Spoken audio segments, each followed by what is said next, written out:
Ongi etorri gure podcast honetako, ProTalent podcast honetako atal berri batera, eta atal berri honetan ezagutuko dugu beste lan alor bat. Balbulen ekoizpen prozesuari dagokiona, eta deskubrituko dugu Miren Salegiren eskutik. Hemen txaukagu Miren, kaixo Miren. Kaixo Nerea. Bueno, konta iguzuzuk xehetasunean, zure hitzez, zein alorretan egiten duzun lan Anpon? Vale, Anpoko prozesuen alorrean nago lanean, beste 17 kiderekin batera. Eta zertan datza zure lana, zer egiten duzu? Zein dira zure zereginak? Vale, orain arte pintura eta espedizioetako besteroen espezifikazioak aztertzen eta lantzen aritu naiz, eta horiek ahalik eta modu egokienean bete ahal izateko, orain momentuan rol aldaketa baten aurkitzen naiz, non muntaia osteko prozesuaren kudeaketa eramango dudan, prozesuetako lan taldea, dokumentazioakoa eta proiektuen kudeatzaileekin elkarlanean. Anpoko prozesuetako taldean, zer egiten duzue orokorrean? Anpoko prozesuetako alorrean epe luze zein laburreko planifikazioa egiten da, muntaia, pintura, banko probak eta inspekzio finaleko plangintza eta kudeaketa ematen da bertan. Horretaz gain, bezeroaren espezifikazioak aztertzen dira, hauek prozedimentatu eta ondoren inspektoren bidez balidatzen dira. Eta margoketari dagokienean, margoketaren alorrean, zer egiten da? Margoketa alorrean, balbularen kokapena, materiala, funtzioa aztertuz pinturako sistema bat zehazten diogu.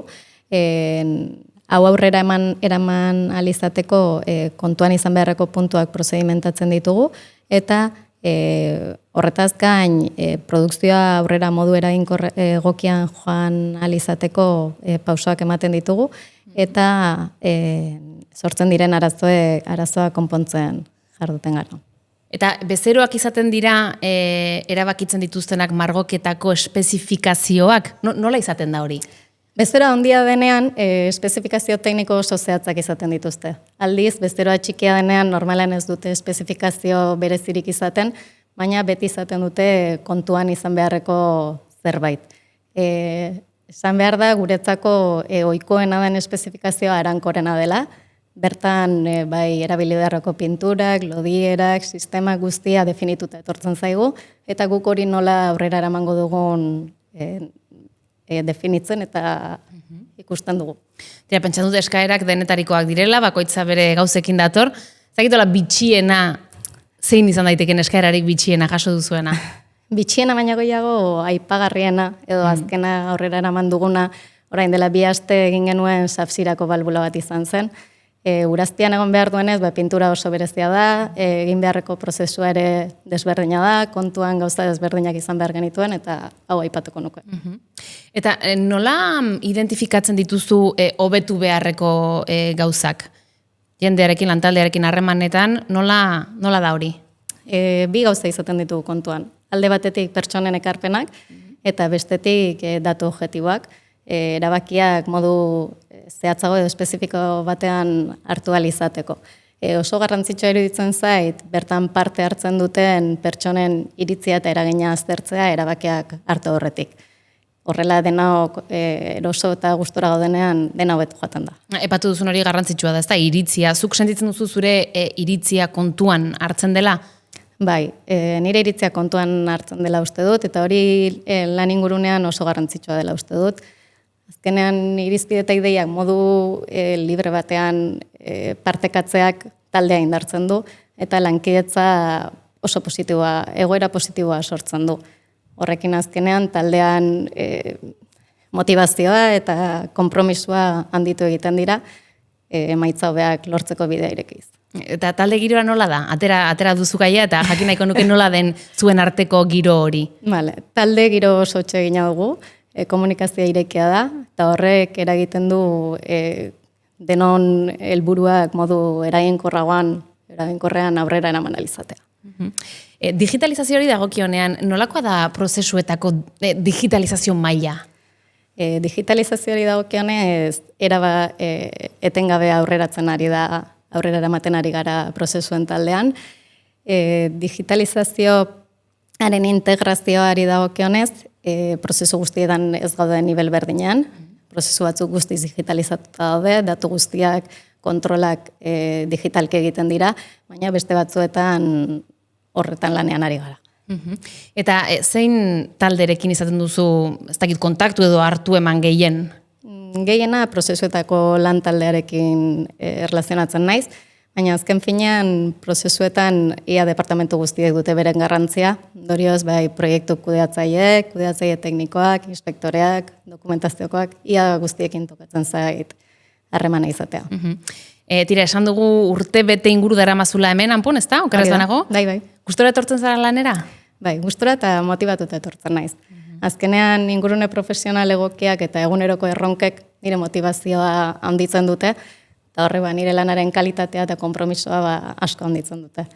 Horretaz gain oso pertsonak positiboa kontsideratzen naiz, ondorioz horrek bai nire bizi pertsonal naiz profesionalean asko laguntzen dit. Eta nola da zure lan egun tipo bat, ohiko lan egun bat, nolako izaten da? Vale. Eguna goizean goiz hasten dut, lehenengo eguneko bete behar eta bilerak aztertzen ditut. Ondoren lehenengo bilera izaten dut, bertan prozesuetako lan taldea, koordinatzailea eta dokumentazioko taldea elkartzen gara, eta egiteko ditugun zereginak eta proiektuen egoera aztertzen dugu. Horren ostean inspekzio finaleko koordinazio bilera izaten dugu, eta jarraian aurreko eguneko intzidentziak aztertzen ditugun bilera izaten dugu, non ia departamentu guztiak parte hartzen dugun. Hortik aurrera nire eguna desberdina izaten da egon bakoitzean, baina denbora gehiena espezifikazioak aztertzen eta produzioa jarraipena egiten pasatzen dut.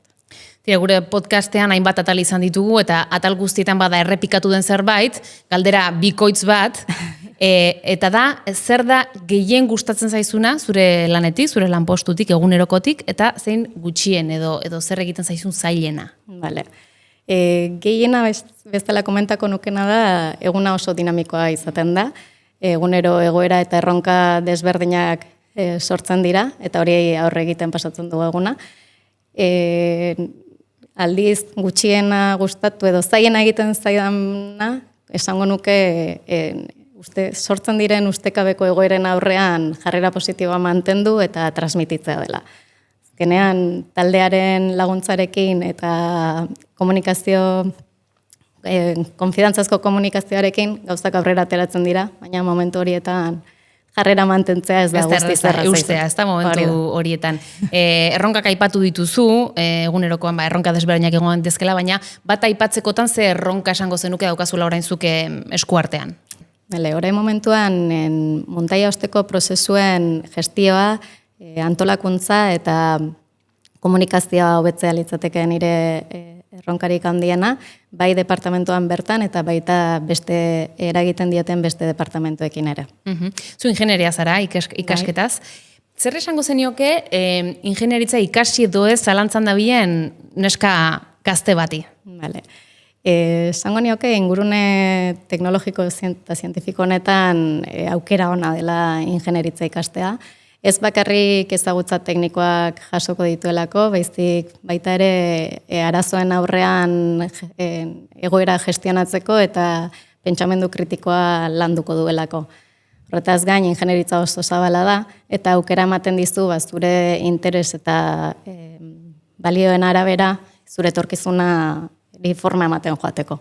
Orduan, animatu egingo nuke ikastera, eta dudarik baldin badu lan munduan dagoen jendearekin kontaktatzeko gomendatuko nioke. Hortxe mezua. Eta bestela, Anpon zentratuta, zu gomendatuko zenioke zure lagun bati, zure ezagun bati Anpon lan egitera? Noski baietz. Anpo mundu mailan erreferentea da balbulagintzan, bere ibilbide sendoagatik, etengabeko berrikuntzagatik, eta bere lan egiteko profesionaltasunagatik, noski baietz. Eta zuk zure ikuspegi pertsonaletik eta urtebete honetan, ze balorazio egingo zenuke egin duzun ibilbidea hemen Anpon? Oso aberasgarria bezala definituko nuke, ikasketa prozesu etengabe bat izaten ari da, eta hori oso positiboa da. Eta pertsonalki ere, eman dizu zerbait? Bai, noski. Akaso zaila da hau, ze asko laburbiltzea eskatuko dizu, baina hitz batean zuk nola definituko zenuke Anpo, ze hitz jarriko zenioke Anpori? Jarriko nioken hitza gurea da. Ikusi dudan sentimenturik adierazgarriena litzateke hau gurea da eta guk egin behar dugu. Mira, plazerra izan da, eskerrik asko kontatu diguzun guztiagatik, oso interesgarria eta ondo segi, urte bete egin duzu eta izan daitezela askoz gehiago. Berdin, eskerrik asko. Esker, Berte.